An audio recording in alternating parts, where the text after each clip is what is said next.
فرمایا ان اللہ و ملائکتہ، بے شک اللہ تعالیٰ اور اس کے فرشتے یصلون علی النبی، نبی پر رحمت بھیجتے ہیں، یعنی فرشتے تو رحمت کی دعا کرتے ہیں اور اللہ رحمت بھیجتا ہے۔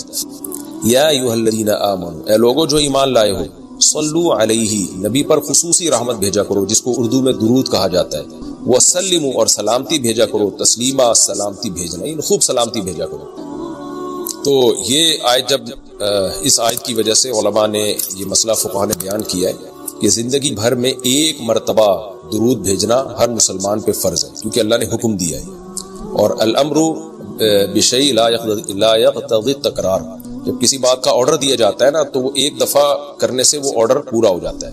تو اللہ نے ہمیں درود کا حکم دیا، تو زندگی میں ایک دفعہ بھی اگر ہم درود پڑھ لیں گے تو یہ فرض ادا ہو جائے گا، جیسے کہ کلمہ توحید زندگی میں ایک دفعہ پڑھنا فرض ہے، باقی جتنا پڑھیں اتنا اچھا ہے۔ اور جب کسی مجلس میں نبی صلی اللہ علیہ وسلم کا ذکر کیا جائے تو ایک مرتبہ اس میں درود پڑھنا واجب ہے، فرض نہیں ہے۔ فرض اور واجب ایک اصطلاح ہے، فرض کا مطلب ہوتا ہے جس کی دلیل یقینی اور قطعی ہو، تو چونکہ قرآن نے درود پڑھنے کا حکم دیا تو وہ چونکہ یہ نہیں اللہ نے کہا کہ ہمیشہ پڑھتے رہا کرو، بلکہ پڑھو تو ایک دفعہ پڑھنا اس قطعی یقینی دلیل کی وجہ سے فرض ہے۔ تو فرضیت ایک ایسی چیز ہوتی ہے جس کا انکار کرنے سے انسان کافر ہو جاتا ہے، کیونکہ اس کی دلیل بہت مضبوط ہوتی ہے۔ اور دوسری حدیث میں آتا ہے کہ وہ شخص بخیل ہے کہ میرے سامنے اس کا تذکرہ کیا جائے اور مجھ پر درود نہ پڑے۔ تو اس حدیث یہ چونکہ خبر واحد ہے، کیونکہ ظاہر ہے قرآن جس طرح تواتر کے ساتھ ثابت ہے، اس طرح اخبار احاد جو خبر واحد ہوتی ہیں وہ اس طرح تواتر کے ساتھ ثابت نہیں ہوتی، تو اس میں تعویل کا بھی امکان ہوتا ہے۔ تو اس لیے فقہا خاص طور پر احناف جو ہیں، فقہاء حنفیہ، انہوں نے فرض اور واجب ایک ٹرم بنائی ہے شرعی مسائل کو سمجھانے کے لیے۔ تو اس لیے انہوں نے کہا کہ جب کسی مجلس میں نبی کا نام آئے نا تو اس مجلس میں ایک دفعہ کم سے کم درود پڑھنا واجب ہے۔ واجب کا درجہ تھوڑا سا فرض سے نیچے ہوتا ہے کیونکہ وہ حدیث سے ثابت ہے۔ تو اور پھر جب بار بار نبی کا نام آئے تو پھر بار بار پڑھنا واجب نہیں ہے کیونکہ اس میں حرج ہے۔ ہاں مستحب ضرور ہے کہ جتنی دفعہ پڑھیں، جب بھی نبی صلی اللہ علیہ وسلم کا نام آئے تو لازمی درود شریف پڑھا کریں، یہ تو مستحب ہے۔ نبی صلی اللہ علیہ وسلم نے فرمایا جس شخص نے مجھ پہ ایک دفعہ درود پڑھا اللہ اس پر 10 رحمتیں نازل کرتے ہیں اور اس کی 10 خطاؤں کو معاف کرتے ہیں۔ تو بہت زیادہ فضیلت ہے درود شریف پڑھنے کی، اور یہ بڑی عجیب بات ہے کہ درود شریف جو ہے یہ اصل میں اللہ کی عبادت ہے۔ یہاں میں آپ کو ایک دلچسپ مسئلہ بھی بتاتا چلوں۔ شرعی مسئلہ یہ ہے کہ جب ہم کوئی منت مانتے ہیں نا، منت کہ اگر اللہ نے میرے مریض کو شفا دے دی تو میں اتنے روزے رکھوں گا، میں یہ کروں گا، میں یوں کروں گا، تو اس عمل کو منت کہا جاتا ہے کہ باقی اگر آپ ٹھیک ہو گئے تو آپ پر لازم ہوتا ہے کہ آپ وہ کام کریں۔ تو منت میں یہ ضروری ہے کہ آپ جس چیز کی منت مانیں وہ عبادت مقصودہ ہو اور اس کی جنس میں سے لازم بھی ہو، یعنی عبادت میں کامل عبادت ہونی چاہیے، وہ عبودیت کا عنصر اس میں ہو۔ جیسے آپ نے منت مانی کہ اگر جو ہے میں امتحان میں پاس ہو گیا تو میں 3 روزے رکھوں گا، تو روزے عبادت ہے، مقصود ہے، یعنی عبادت مقصودہ میں سے۔ لیکن اگر آپ نے منت مانی کہ میں اگر امتحان میں پاس ہو گیا تو میں وضو کروں گا، تو وضو چونکہ مقصود نہیں ہے، عبادت مقصودہ نہیں ہے، وضو سے مقصد تو نماز ہوتی ہے، تو وہ منت آپ کے اوپر لازمی نہیں ہوگی۔ آپ نے اگر منت مانی کہ جی میں صدقہ کروں گا، تو صدقہ عبادت مقصودہ ہے اور اس کی جنس میں سے جو زکوٰۃ ہے وہ واجب ہی ہے۔ روزے کی جنس میں سے رمضان کا روزہ واجب ہے۔ آپ نے نفل نماز کی منت مانی تو بھی منت پورا کرنا آپ پر لازم ہے، کیونکہ نفل نماز جو ہے وہ عبادت بھی ہے اور اس کی جنس میں سے یعنی فرض نماز آپ پر لازم بھی ہے۔ تو اگر دونوں میں سے ایک شرط بھی نہیں پائی جائے گی تو منت پھر منعقد ہی نہیں ہوتی ہے۔ جیسے آپ نے کہا کہ میں جو ہے وہ اگر امتحان میں کامیاب ہو گیا، پاس ہو گیا، تو میں جو ہے اپنے والدین کی خدمت کروں گا، تو یہ خدمت ثواب تو بہت ہے لیکن عبادت مقصودہ نہیں ہے، عبادت مقصودہ نہیں ہے، تو یہ منت آپ پر پورا کرنا لازم نہیں ہوگی۔ خدمت تو کرنی چاہیے، ماں باپ کی خدمت سے بڑھ کر تو دنیا میں کوئی نیکی نہیں ہے، لیکن عبادت مقصودہ نہیں ہے۔ مقصودہ کا مطلب نماز، حج، یہ سب چیزیں جو ہے نا مقصود میں آتی ہیں۔ یہ کسی عارضے کی وجہ سے اللہ نے ہمیں حکم دیا ہے کہ تاکہ ماں باپ کو پریشانی نہ ہو۔ یہی وجہ ہے کہ اگر خدمت کے محتاج نہیں ہوتے تو پھر خدمت واجب بھی نہیں ہوتی، ان کی خدمت کے محتاج ہوتے ہیں تو واجب ہوتی ہے۔ لیکن نماز تو جب بھی ٹائم آئے گا آپ پر لازم ہوگی، زکوٰۃ تو سال گزرنے کے بعد جب بھی صاحب نصاب ہوں گے آپ پر لازم ہوگی، چاہے غریبوں کو ضرورت ہو یا نہ ہو، آپ پر تو زکوٰۃ واجب ہوتی رہے گی۔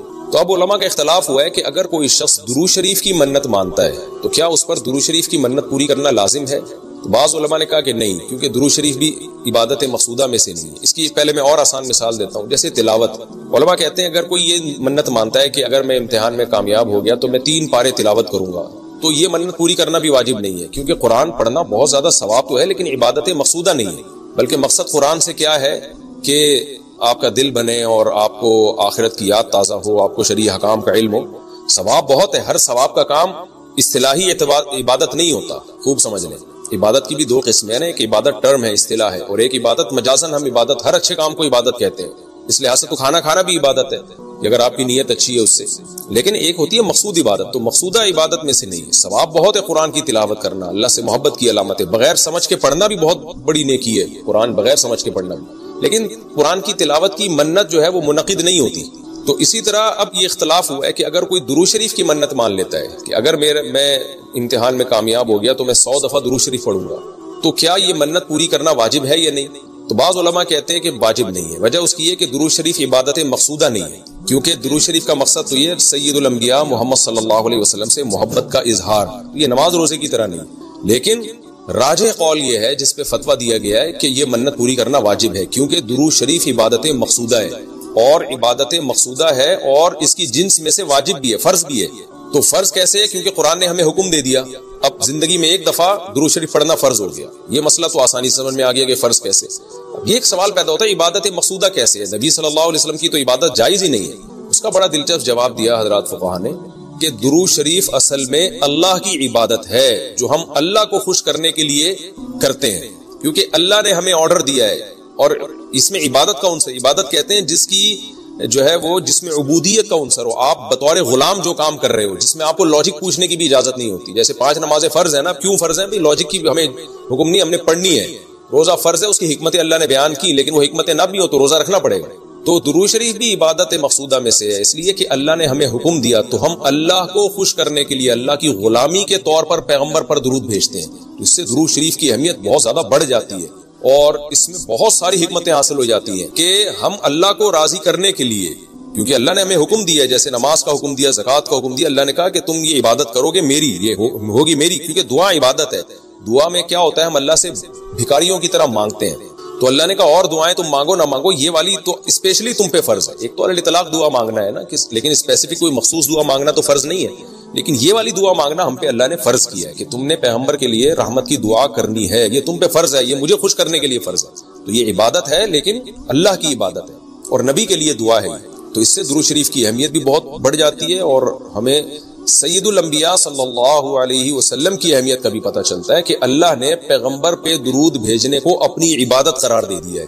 تو سید الانبیاء صلی اللہ علیہ وسلم کی بھی ویلیو بہت زیادہ بڑھ جاتی ہے. جیسے قرآن میں آتا ہے نا کہ وَرَفَعْنَا لَكَ ذِكْرَكَ، ہم نے آپ کے تذکرے کو بلند کیا ہے. تو کیسے بلند کیا؟ علماء نے اس کا جواب دیا کہ نماز میں بھی درود شریف ہے، اور اتحیات میں نبی صلی اللہ علیہ وسلم پہ سلامتی بھیجنے کو اتحیات کا حصہ بنا دیا گیا ہے، اور اذان میں اشہد ان لا الہ الا اللہ کے ساتھ اشہد ان محمد رسول اللہ کو بھی ایڈ کیا گیا ہے. تو اس سے سید الانبیاء صلی اللہ علیہ وسلم کی بہت زیادہ فضیلت ثابت ہوتی ہے. تو اس لیے درود شریف کا اہتمام کرنا چاہیے. جیسے شریعت میں بعض عبادتیں بعض اوقات میں زیادہ پسندیدہ ہے، آپ دن میں نوافل پڑھیں اس کا بھی ثواب ملتا ہے، لیکن یہ نوافل آپ رات کے آخری حصے میں پڑھیں تو تہجد بن جائے گی، بہت زیادہ ثواب ہو جائے گا. آپ روزہ رکھیں عام دنوں میں ثواب ہے، پیر جمعرات کو زیادہ ثواب ہے، ایام بیز میں زیادہ ثواب ہے، رمضان کا تو بہت ہی زیادہ ثواب ہے، عاشورہ کا بھی ثواب ہے. تو جیسے جتنی بھی عبادتیں ہیں وہ خاص دن اور خاص اوقات میں ان کی فضیلت بڑھ جاتی ہے. تو ایسے ہی درود شریف کے بارے میں حدیث میں آتا ہے کہ عام دنوں میں بھی درود شریف میں بہت ثواب ملتا ہے، لیکن صحیح حدیث سے یہ بات ثابت ہے کہ جمعے کے دن درود شریف پڑھنا عام دنوں سے زیادہ افضل ہے. اسی وجہ سے ہمارے اکابر کا ہمیشہ سے معمول رہا ہے، جو ہم نے دیکھا بھی ہے کہ وہ جمعے کے دن خاص طور پر عصر کی نماز کے بعد درود شریف پڑھنے کا بہت زیادہ اہتمام کرتے ہیں. اور جب وہ عمرے کے لیے یا حج کے لیے جاتے ہیں تو بھی مسجد نبوی میں اکثر میں نے دیکھا ہے اپنے بڑوں کو کہ وہ عصر کی نماز کے بعد نا مسجد نبوی میں صرف درود شریف ہی پڑھتے ہیں بیٹھ کے. ایک تو وہ جگہ ایسی ہے کہ جہاں سید الانبیاء صلی اللہ علیہ وسلم کا روضہ اطہر ہے سامنے، پھر وہاں جمعے کا دن بھی ہو تو، اور پھر عصر کی کا وقت جو ہے وہ قبولیت کا وقت ہوتا ہے جمعے کے دن. جیسے کہ حدیث میں آتا ہے نا جمعے کے دن ایک گھڑی ایسی ہوتی ہے جس میں دعا رد نہیں ہوتی. تو جمہور علماء اس طرف گئے ہیں کہ اسے عصر کا ٹائم مراد ہے، اگرچہ اس میں اختلاف ہے لیکن جمہور اس طرف گئے ہیں کہ عصر کا وقت مراد ہے. تو جمعے کے دن عصر کے وقت درود شریف کا اہتمام کرنا چاہیے. اور ویسے بھی اگر آپ کو عصر کے وقت ٹائم نہیں ملتا تو جمعے کی نماز کے لیے آپ وقت سے بہت پہلے آ جائیں، نہا دھو کے تیار ہو کے اگلی صف میں بیٹھیں، اور خطیب صاحب کا بیان شروع ہونے سے پہلے آپ تحیت المسجد پڑھنے کے بعد درود شریف کی کثرت کیا کریں. تو اس کے بہت زیادہ فضیلت ہے اور ہمیں اللہ نے حکم دیا ہے. اور علماء نے بیان کیا کہ درود شریف کو جو اللہ نے ہم پہ لازم کیا نا، اس میں ایک حکمت یہ بھی ہے کہ سید الانبیاء صلی اللہ علیہ وسلم کی بشریت ہمارے ذہن میں اور اچھی طرح بیٹھ جائے، کیونکہ پچھلی امتیں جو تباہ و برباد ہوئی ہیں وہ اس لیے ہوئی ہیں کہ انہوں نے پیغمبروں کو اتنا اونچا مقام دیا کہ اللہ کے برابر لے آئے. جیسے عیسائیوں نے حضرت عیسیٰ کو اللہ کا بیٹا بنا دیا معاذ اللہ، اور ہمارے یہاں بھی جو بدعتی لوگ ہیں انہوں نے سید الانبیاء کو حاضر ناظر مشکل کشا کیا بنا دیا، تو شرک کرنے لگے. تو درود شریف میں ایک حکمت یہ بھی ہے کہ جب ہم نبی کے لیے دعا کرتے ہیں اللہ تعالیٰ سے کہ اللہ سید الانبیاء پر اپنی خصوصی رحمتیں نازل فرما اور آپ پر سلامتیاں بھیج، تو اس سے ہمیں یہ بھی پتہ چلتا ہے، یہ عقیدہ ہمارے دل میں بیٹھتا ہے کہ محمد صلی اللہ علیہ وسلم بھی اللہ کی رحمت کے محتاج ہیں. تبھی تو ہمیں حکم دیا جا رہا ہے کہ ان کے لیے دعا مانگو. ہاں یہاں ایک اشکار ہو سکتا تھا اس کا کہ بھئی اچھا اس کا مطلب نبی ہماری دعا کے محتاج ہے، تو نہ نبی ہماری دعا کے محتاج نہیں ہے، اللہ کی رحمت کے محتاج ہے. ہم دعا نہیں بھی مانگیں گے تو اللہ اپنے حبیب صلی اللہ علیہ وسلم پر رحمت بھیجے گا، لیکن اللہ نے ہمیں حکم یہ دیا تاکہ ہماری نظر میں یہ عقیدہ اور اچھی طرح مضبوط ہو جائے کہ تم بھی پیغمبر کے لیے اللہ سے دعا مانگا کرو. اسے پتہ چلتا ہے پیغمبر تمہاری دعا کے محتاج ہو یا نہ ہو، لیکن اللہ کی رحمت کے بہرحال محتاج ہے، اور پیغمبر بھی اس لائق ہیں کہ ان کے لیے دعا مانگی جائے. اور یہ اس سے ان کا مرتبہ کم نہیں ہوتا بلکہ مرتبہ بڑھ جاتا ہے، کیونکہ پیغمبر نے ہمیں یہ سکھایا ہے کہ یا ایھا الناس انتم الفقراء الی اللہ، اے لوگو تم سب کے سب اللہ کے در کے محتاج ہو. اور یہ جو میں نے کہا کہ پیغمبر اس لائق ہیں کہ ان کے لیے دعا مانگی جائے، تو اس کا کوئی یہ مطلب نہ لے کہ پیغمبر ہماری دعا کے محتاج ہے. یہ میں بار بار بتا چکا ہوں، ہماری دعا کے محتاج نہیں ہے، لیکن اللہ تعالیٰ یہ چاہتے ہیں کہ میں پیغمبر پر رحمت بھیجوں لیکن اس میں امتیوں کا حصہ پڑ جائے. حضرت مولانا اشرف علی تھانوی رحمہ اللہ نے اس کی ایک مثال دی ہے کہ جیسے کسی بادشاہ کو اپنے شہزادے سے بہت زیادہ محبت ہے، وہ ویسے اس کو گفٹ دینا چاہتا ہے اور آپ کو پتہ ہے کہ اس نے یہ گفٹ دینا ہے، لیکن آپ جا کے بادشاہ سے سفارش کر دیتے ہو کہ بھئی ان کو یہ گفٹ دے دو.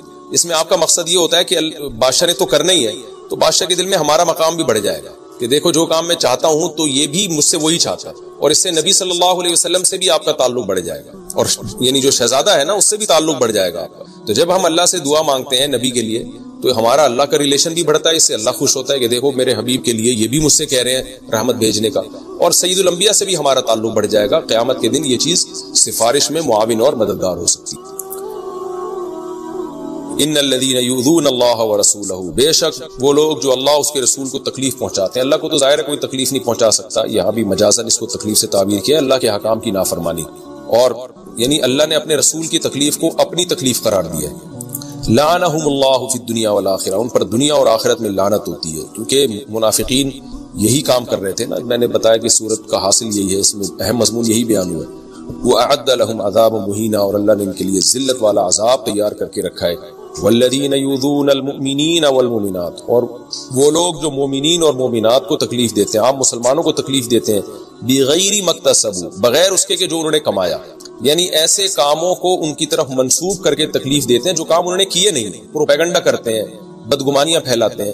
تو فقد احتملوا بہتانا، تو تحقیق ان لوگوں نے بہت بڑا بہتان اٹھا لیا. بہتان کہتے ہی بہت بڑے جھوٹ کو ہے. وَإِثْمًا مُبِينًا، اور کھلا گناہ، کیونکہ تکلیف کا ایک ذریعہ یہ بھی ہے کہ کوئی بھی اچھا کام کر رہے ہو آپ اس کی نیت میں شک کرنا شروع کر دو، حالانکہ وہ بری نیت نہیں تھی اس کی، اس میں منفی پہلو تلاش کرنا شروع کر دو.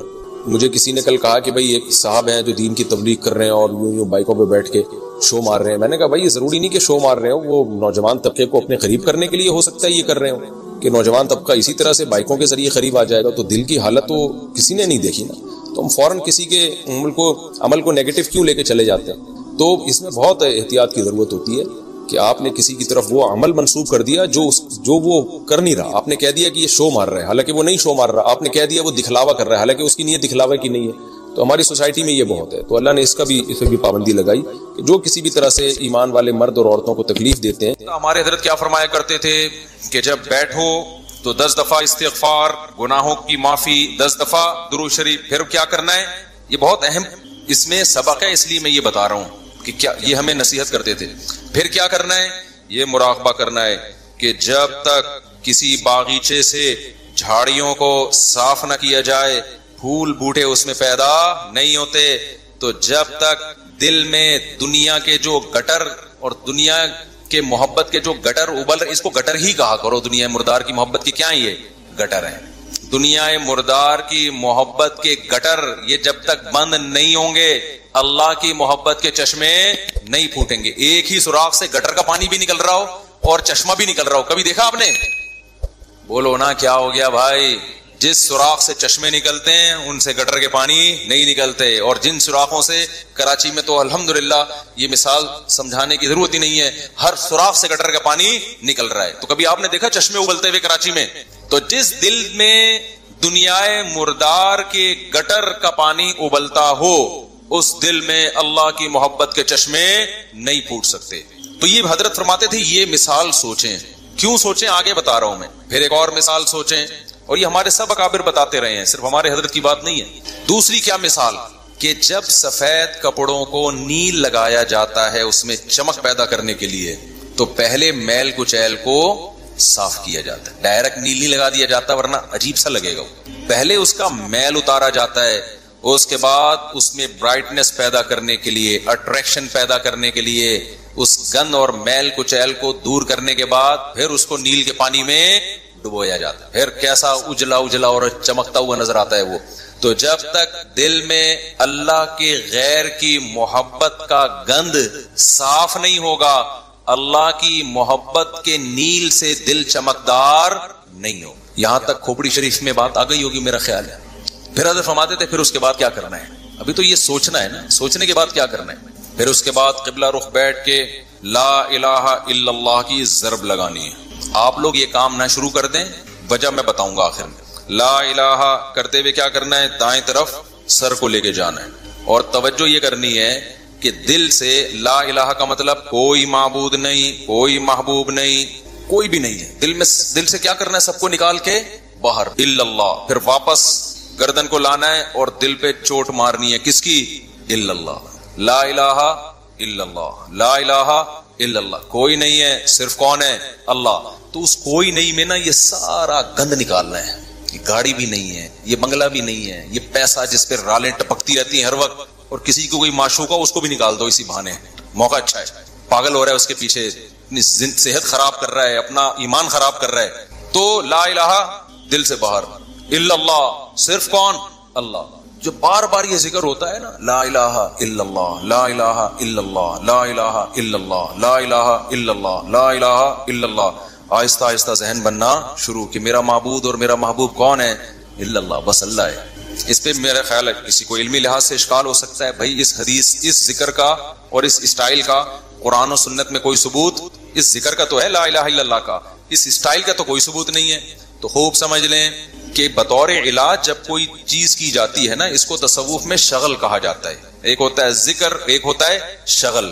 تو جو بطور علاج کے جو چیز کی جاتی ہے، مائنڈ بنانے کے لیے کی جاتی ہے، اس کے لیے ثبوت کی ضرورت نہیں ہوتی، اس کے لیے ثبوت کی ضرورت نہیں ہوتی۔ اس کو سنت اگر کوئی سمجھے گا تو پھر کیا ہے؟ پھر یہ بدعت عمل ہے بھائی، قرآن و سنت سے اس انداز کا کوئی ثبوت نہیں ہے۔ لیکن ایک چیز تجربے سے ثابت ہو جائے کہ اس کا فائدہ ہو رہا ہے، اور فائدہ ہو کہ وہ چیز حاصل ہو رہی ہے جو اللہ چاہتا ہے، تو پھر اس کے لیے ثبوت کی ضرورت نہیں ہے۔ ہاں اگر یہ اجتماعی سطح پہ لوگوں کو بلا بلا کے یہ سیٹ اپ شروع ہو جائے نا، تو پھر یہ بدعت کا ذریعہ ہونے کی وجہ سے کیا ہوگا؟ پھر ناجائز ہو۔ تو آپ یہ کام نہ کریں، کوئی بدعت نہ بن جائے نہیں، لیکن ایک کام آپ لازمی کر لیں، جو میں نے اتنا لمبا چوڑا آپ کو یہ پورا طریقہ بتایا نا، آپ یہ نہ کریں یوں گردنیں، بعض لوگوں کے فرما بھی ٹیڑھا ہو جاتا ہے اس سے، یوں کرنے کے بعد پھر اٹھ ہی نہیں پا رہے نا، وہ ایسے ہی ہو گئی انہیں۔ تو یہ کام نہ کریں، بدعت کا کوئی ذریعہ نہ بن جائے۔ جب تک کسی شیخ سے باقاعدہ اصلاحی تعلق نہ ہو اور اس کی ہدایات اور رہنمائی نہ ہو، خود سے یہ کام نہ کریں۔ ایسی چیزوں سے بدعتیں پھر پھیلتی ہیں سوسائٹی میں۔ تو آپ نے کیا کرنا ہے؟ اللہ سے تعلق بحال کرنا ہے نا، تو اس کے لیے میں طریقے بتا رہا ہوں آپ کو۔ روزانہ صبح اور شام میں لا الہ الا اللہ کے ذکر کا معمول بنانا، 10 دفعہ کم سے، دیکھو تبلیغ والے تسبیح بتاتے ہیں، تیسرا کلمہ 100 دفعہ، 100 دفعہ استغفار، 100 دفعہ درود شریف، صبح بھی اور شام بھی۔ اصل تو یہ ہے کیونکہ تیسرے کلمے لا الہ الا اللہ خود بخود آ گیا ہے، میں اس سے بھی آسان پیکج بتا رہا ہوں۔ اصل تو وہ ہے جو تبلیغ والے بتاتے ہیں، میں کیا بتا رہا ہوں اس سے بھی کہ یار وہ نہیں ہوتا تو لا الہ الا اللہ ہی بیچ میں سے نکال لو نا، اسی کا وظیفہ پڑھ لو، اسی کو پابندی سے پڑھ لو۔ تو جتنے یہاں مرد اور خواتین آج بیان سننے کے لیے آئے ہیں، آج سے عزم کریں کہ ہم نے روزانہ کم سے کم 100 مرتبہ صبح اور 100 مرتبہ شام لا الہ الا اللہ کا ورد کرنا ہے۔ اچھا، ذکر میں اصل یہ ہے کہ آہستہ آواز سے کیا جائے، جہرن ذکر کو شریعت نے پسند نہیں کیا، لیکن اگر دل لگانے کے لیے معنی اور مفہوم کو کا تصور دماغ میں بٹھانے کے لیے کوئی ہلکی آواز سے جہر کر لیتا ہے، ہلکی آواز سے، بہت شور شرابہ نہ ہو، تو اس میں بھی کوئی حرج نہیں ہے۔ تو آپ نے کیا کرنا ہے, یہ 2 مثالیں صبح سوچنی ہے, صبح کے وقت کر لیں اور شام کے وقت کر لیں. بیٹھیں قبلہ رخ ہو کے 10 دفعہ استغفار اپنے گناہوں کو یاد کر کے 10 دفعہ درود شریف پڑھ لیا, اس کے بعد ہلکی آواز میں لا الہ, مزے لے لے کے ذکر کرنا ہے, ٹرخانا نہیں ہے. 100 دفعہ نہیں ہو رہا نا, 50 دفعہ کر لو. وہ کام جو تھوڑا ہو پابندی کے ساتھ ہو, اللہ کو زیادہ محبوب ہے اس کام سے جو بہت زیادہ ہو لیکن اس کی پابندی نہ ہو. تو کیا کرنا ہے, ہلکی آواز سے لا الہ الا اللہ, لا الہ الا اللہ, اور تصور کوئی نہیں ہے. لا الہ کا مطلب اللہ قرآن میں کہتے ہیں افرأیت من اتخذ الہہ ہواہ, تم نے ایسے لوگ دیکھے جن کا معبود ان کی خواہشات ہیں, خواہشات کو اپنا خدا بنایا ہوا ہے. تو لا الہ میں آپ نے کیا تصور, میری خواہشات میرا خدا, جس کے دل میں بھی, وہ ہر آدمی کو پتا ہے مجھے کس سے زیادہ عشق چڑھا ہوا ہے آج, گاڑی سے زیادہ ہے, بنگلے سے زیادہ ہے, بحریہ ٹاؤن سے زیادہ ہے, یہ کس سے ہے جو گھسا ہوا ہے نا دل کے اندر. کسی کو کسی چیز سے ہوتا ہے, کسی کوئی, یہ جو عاشق ہوتے ہیں نا جن کو حرام عشق ہو جاتے ہیں, ان کو کہا جاتا ہے اس محبوبہ کا تصور کر کے دماغ سے نکالو جو حرام عشق ہے. سمجھتے ہو کہ نہیں سمجھتے؟ تو آج سے یہ وعدہ کرتے کہ نہیں کرتے, 10 دفعہ استغفار, 10 دفعہ درود شریف. پھر یہ مثال بھی سوچنی ہے کہ جب تک جھاڑیاں صاف نہ کی جائیں, پھول بوٹے اس کھیتی میں پیدا نہیں ہوتے. تو میں نے بھی جب تک یہ گند اپنے دل سے نہیں نکالوں گا نا, اس وقت اللہ کی محبت کے چشمے نہیں پھوٹیں گے. اسی نیت سے کہتا ہوں لا الہ کوئی نہیں ہے الا اللہ, صرف کون ہے, خدا کی قسم لا الہ الا اللہ. اگر آپ نے چند مہینے کر لیا, اتنا فائدہ ہوگا کہ آپ کی زندگی تبدیل ہو جائے گی. اور جتنے نفسیاتی ڈاکٹر جو آپ کو مختلف قسم کی ڈپریشنوں کے علاج بتا رہے ہیں نا, سارے فیل ہیں اس کے سامنے. لیکن شیطان کرنے نہیں دیتا کام. 2 دن کریں گے صوفی بن کے بیٹھ جائیں گے, اس کے بعد اب یہ تو ایسی کچھ فائدہ تو ہو نہیں رہا. چھوڑو یار, اللہ کا نام لینے کی توفیق تو مل رہی ہے نا, فائدے کو مت دیکھو. یہ نہیں دیکھنا کہ فائدہ ہو رہا ہے کہ نہیں, بس نام بھی اللہ کا لینے کی توفیق مل گئی تو یہ فائدہ بھی بہت ہے, لیکن ہوگا فائدہ انشاءاللہ. ایک کام یہ کرنا ہے پوری زندگی پابندی کے ساتھ. اور اگر کسی سے بیٹھا نہیں جاتا, بعض لوگ ایسے ہیں کہ ان کے اسپرنگ لگے ہوئے ہیں, وہ ایک جگہ بیٹھ ہی نہیں سکتے. جہاں بیٹھیں گے اسپرنگ ان کو اٹھا کے دوسری جگہ لے جائے گا, وہاں بیٹھیں گے اسپرنگ اٹھا کے ان کو تیسری جگہ لے جائے گا, وہ بیٹھ ہی نہیں سکتے. تو چلتے پھرتے کر لو یار, جس طرح آپ کا دل لگ رہا ہے, آپ کا دماغ معنی اور مفہوم کی طرف جا رہا ہے, اس طرح کر لو. سمجھتے ہو کہ نہیں سمجھتے؟ نہیں بیٹھا جا رہا, چلتے ہوئے کر لو, ڈرائیونگ کے دوران کر لو, لیکن ترجمہ اور مفہوم سوچ کے یہ ذکر کرنا ہے. سمجھتے ہو؟ دوسرا کام, اللہ سے تعلق بحال کرنے کے لیے روزانہ ایک ٹائم دعا مانگنے کا معمول بناؤ. اللہ سے گڑ گڑا کے دعا مانگا کرو, دل لگے یا نہ لگے. باتیں کرنا سیکھو. لوگ کہتے ہیں ہمارے پاس الفاظ ہی نہیں ہوتے دعا کے, آ جائیں گے آہستہ آہستہ. جب کرتے رہو گے نا, الفاظ بھی اللہ سکھا دے گا. آدم علیہ السلام نے جب توبہ کی ہے, قرآن سے پتہ چلتا ہے ان کے پاس الفاظ نہیں تھے کہ اللہ سے کیسے توبہ کروں میں, پریشان تھے, توبہ کے الفاظ نہیں تھے. قرآن کہتا ہے فَتَلَقَّى آدَمُ مِن رَبِّهِ, رب نے آدم کو سکھائے الفاظ کہ یہ الفاظ سے دعا مانگو. تو جب آپ اللہ کے سامنے گڑ گڑاؤ گے تو انشاءاللہ اللہ آپ کو الفاظ بھی سکھاتا رہے گا. دعا ہی میں ایک اور کام کرو, ایک کتاب آتی ہے مناجات مقبولہ. کیا نام ہے کتاب کا؟ مولانا اشرف علی تھانوی رحمہ اللہ تعالی نے قرآن اور سنت میں صحیح احادیث میں جتنی دعائیں ہیں ان تمام دعاؤں کو ایک چھوٹے سے کتابچے میں جمع کر لیا ہے. یہاں تک بات کلیئر ہو گئی؟ پھر کیا کیا ہے, اب ساری دعائیں روزانہ مانگنا تو بڑا مشکل ہے, تو بہت ساری دعائیں ہیں, تو انہوں نے ان ساری دعاؤں کو 7 حصوں میں ہفتے کے 7 دنوں میں ڈیوائیڈ کر دیا ہے. اس سے وہ پڑھنا کیا ہو گئی ہیں, آسان. پھر لکھ دیا ہے ہفتے کی دعائیں, اتوار کی دعائیں, پیر کی دعائیں, منگل کی دعائیں, بدھ کی دعائیں, جمعرات کی دعائیں, جمعے کی دعائیں. تو جہاں جمعے کی دعائیں سٹاپ ہو رہی ہے وہیں سٹاپ کر دو, کیونکہ اب جو مناجات مقبولہ مل رہی ہے اس میں پھر لوگوں نے اپنی غریبیاں بھی بہت آگے لگا دی ہیں. تو آپ نے یہاں, میرا خیال ہے میں نے ساتھیوں سے کہا تھا رکھوائیں مناجات مقبولہ. یہ کوئی بزنس نہیں ہے, پتا چلا مفتی صاحب منجن بیچ رہے ہیں اپنی کتابیں بیچ کے بغیر پروفٹ کے, یہاں میرا خیال ہے مل جائیں گے. تو میں نے بولا تھا سب کے لیے لے کر آؤ, بس یہ تو اللہ ان سب کو ہدایت دے.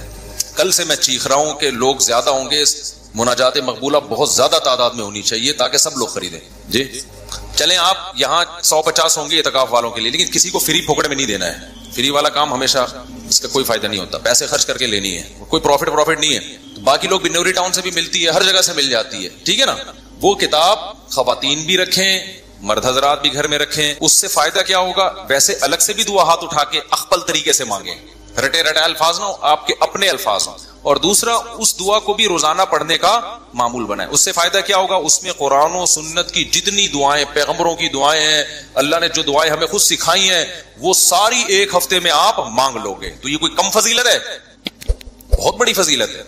اور پھر ایک اور خاندانی فائدہ ہوگا، جب آپ وہ پابندی سے پڑھنے کا معمول بناؤ گے نا، تو 6-7 مہینے، سال کے بعد جا کے وہ ساری دعائیں آپ کو یاد ہونا شروع ہو جائیں گی. ایک وقت آئے گا آپ کے سینے میں دعاؤں کا بہت بڑا ذخیرہ ہوگا. تو معمول بناؤ گے کہ نہیں بناؤ گے؟ مناجات مقبولہ خریدیں. اس کا یہ مطلب نہیں کہ الگ سے دعائیں نہیں، وہ الگ سے مانگنی ہے. کتنے کام ہو گئے؟ 3 کام. چوتھا کام دعا، وہ تو میں پہلے بتا چکا ہوں، یہ تیسرے کام میں آ گیا. چوتھا کام آپ نے کیا کرنا ہے؟ روزانہ کم سے کم 1 پارے کی تلاوت کرنی ہے.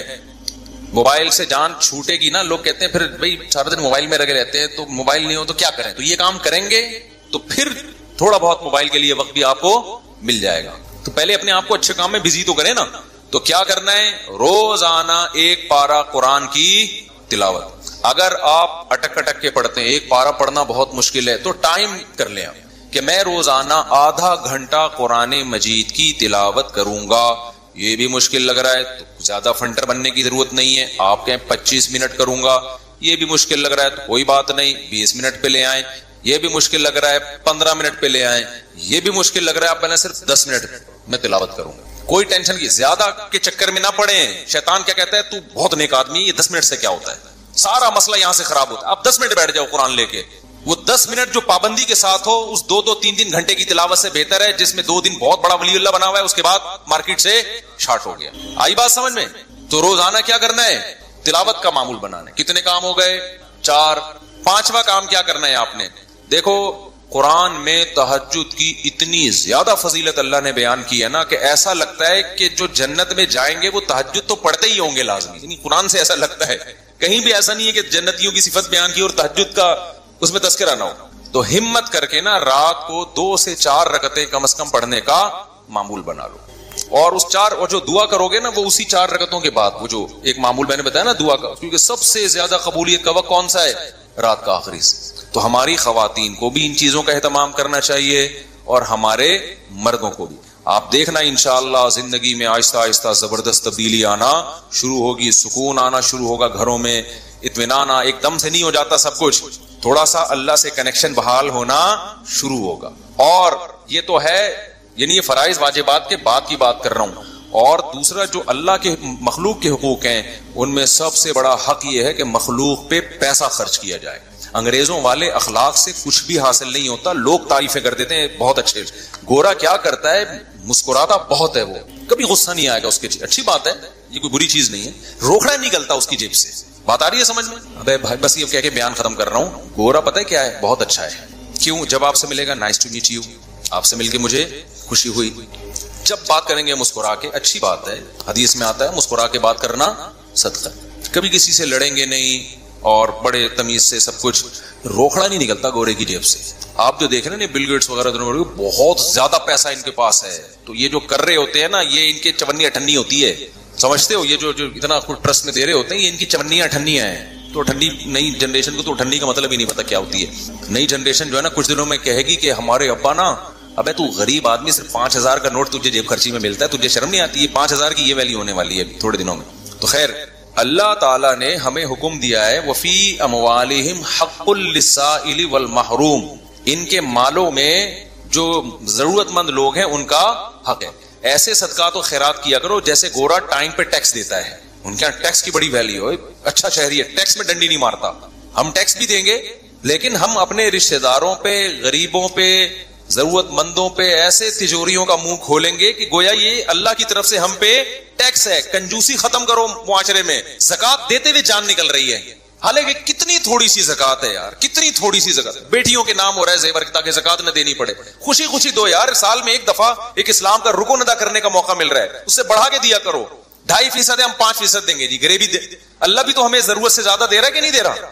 جتنا اللہ کے ذمے ہمارا رزق ہے وہ تو 2 روٹی ہے، صبح اور ایک شام، اور بالکل فٹ فاٹ رہتا ہے. لیکن اللہ پراٹھے بھی کھلا رہا ہے. اللہ ہم تختوں پہ بھی سو سکتے ہیں، لیکن اللہ نے سونے کے لیے ہمیں کیا دیے ہوئے ہیں؟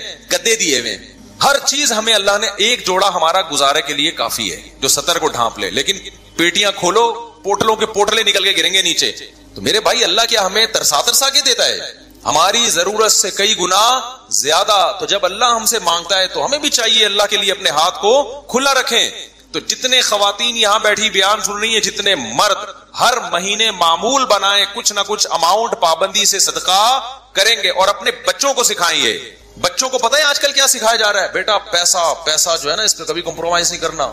ہر وقت ان کے سامنے دولت کی باتیں, پیسے کی باتیں, دولت کی باتیں, پیسے کی باتیں, بزنس کی باتیں. لہذا جس بچے کو جاب نہ ملے وہ کھمبے سے لٹک کے مرتا ہے. پھر وہ بچے کو توکل کی باتیں کرو, بیٹا پیسہ ویسا کچھ نہیں ہوتا, ٹھیک ہے اللہ نے ہمیں بہت دیا لیکن یہ سب کچھ نہیں ہے, اصل عمل ہے. اصل کیا ہے؟ عمل ہے. قارون جب اپنے خزانوں کے ساتھ نکلا تو غریبوں نے کہا پیسہ ہی سب کچھ ہے. اہل علم نے کیا کہا؟ بھائی یہ کچھ بھی نہیں ہے, اصل عمل ہے. یہ اہل علم نے کہا نا, قرآن میں کئی بار بتا چکا. تو اپنے بچوں کو سکھاؤ بیٹا پیسے کسی کی دولت دے کے رالے مت ٹپکانا. اصل کیا ہے؟ عمل ہے. صدقہ خیرات, یہ پیسے والا اگر صدقہ خیرات کرتا ہے تو بہت اچھا, نہیں کرتا تو بیٹا یہ پیسہ وبال جان ہے. تو بچپن سے ان کو عیدیاں دیا کرو تو ان کو بولا کرو کہ کچھ صدقہ کرو اس میں سے. ہمارے حضرت تو فرمایا کرتے تھے جب فقیر کو پیسہ دینا ہو نا, بچے کے ہاتھ سے دلواؤ, تم دے کر آؤ جا کے, تاکہ اس کو پیسہ دینے کی عادت پڑے. اپنے بچوں کے سامنے اپنی بہنوں پہ خرچ کیا کرو, اپنے رشتہ داروں پہ خرچ کیا کرو, تاکہ ان کو بھی بڑے ہو کر عادت پڑے کہ ہم نے بھی کیا کرنا ہے, اپنے بہن بھائیوں پہ خرچ کرنا ہے. ابا مر رہا ہوتا ہے, وصیت کر رہا ہوتا ہے میری بیٹیوں کا خیال کرنا, اگلا بول رہا تھا تو نے کون سا اپنی بہنوں کا خیال کیا کبھی زندگی میں؟ دادا یہی حسرتیں لے کے دنیا, ان کی بہنوں کی تو وراثتیں کھا کے بیٹھا ہوا ہے ابا ہمارا, پھپھیوں کی وراثتیں کھا کے, ہوتا ہے نا ابا نے سارا وہ اسی سے تو چل رہا ہے. تو بھائی دل بڑا کرو گے تو اللہ بھی کیا کرے گا, ہاتھ اپنے بڑے. اور دل کنجوس کرو گے نا, بچا بچا کے گلک لا کے دیے ہوئے بچوں کو کہ گلک میں, میرے اللہ کا بڑا فضل ہے, جب میں بچپن میں گلک رکھتا تھا نا تو مجھ سے 2-4 دن تک چلا ہی نہیں جاتا تھا وہ. اس کے بعد لات مار کے توڑتا تھا, بھائی چاٹ کلفی کھا, آئس کریم کھا. یار ہم جاتے تھے ٹافیاں کھا رہے ہوتے تھے اور پتہ نہیں کون سی چھالیاں اور سوف, ہم سے ہوا ہی نہیں ہے کام, اللہ نے بچایا ہمیں اس لعنت سے. وہ گلک یار ایک ٹینشن ہے بھائی, مجھے کلفی کھانے کا بھی دل چل رہا ہے, دل چاہ رہا ہے, اور پیسے میں چمنی کس میں ڈال رہا ہوں, گلک میں. ٹینشن ہے یار, کھاؤ, کل کس نے دیکھی ہے. اسراف نہ کرواؤ کہ بھیک مانگ مانگ کے کھانا شروع کر دے لوگوں سے. لیکن بچوں کا دل کیا کرو, جب عیدیاں دیا کرو بیٹا بھائیوں کو بھی کھلانا, باہر دوستوں کو بھی کھلانے والا بن, کھانے والے دنیا میں بہت ہیں, پھوڑنے والے کیا ہیں, بہت ہیں, کھلانے والے کم ہیں.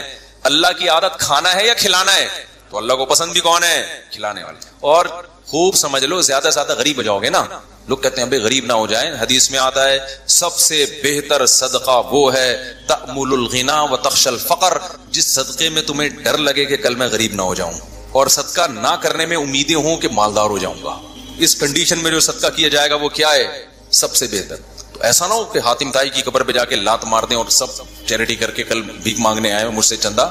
تو میں تو موٹیویشن کے لیے کہہ رہا ہوں, لیکن جو کنجوسی مارکیٹ میں چل رہی ہے وہ مسلمانوں کا کلچر نہیں ہے, یہ ہم لوگوں نے غیر مسلموں سے سیکھی ہیں یہ چیزیں. نہ وہ تو بیوی پہ خرچ کر رہے ہیں, نہ وہ اولاد پہ خرچ کر رہے ہیں, وہ تو 2 بچے پیدا کم بخت اس لیے کر رہے ہیں 2 سے زیادہ نہ ہو کہ خرچ نہ کرنا پڑ جائے ان کے اوپر. تو جس کم بخت کی یہ سوچو کہ اپنی اولاد کے لیے, اولاد پیدا کرنے کے لیے تیار نہ ہو کہ خرچ کرنا پڑے گا, ان سے کیا سخاوت کی امیدیں لگاؤ گے بھائی آپ, وہ آپ کو سخاوت سکھائیں گے. خرچ کرنے کا سب سے بہترین محل تو ماں باپ اور اولاد ہیں, انہی کے لیے تو انسان کماتا ہے. کوئی بات نہیں, پیدا ہوں گے کھلائیں گے, کوئی بات نہیں. اور بچے کہے نا کہ ابا کھانے کو روٹی نہیں ہے, بیٹا روٹی ضروری نہیں ہے, اللہ پیٹ ضرورت کا, ہمارے نبی کو تو 40 دن روٹی نہیں ملتی تھی. کوئی ضروری نہیں ہے, جتنی ضروری ہے اتنی اللہ دے دیتا ہے, باقی اللہ زیادہ دے رہا ہے تو شکر ادا کرو, نہیں دے رہا تو کیا کرو. آج لوگ کہتے ہیں غربت کی وجہ سے نا لوگ ڈپریشن میں جا رہے ہیں, خودکشیاں ہو رہی ہیں. بھائی غربت کی وجہ سے نہیں, تربیت نہ ہونے کی وجہ سے ہو رہا ہے یہ.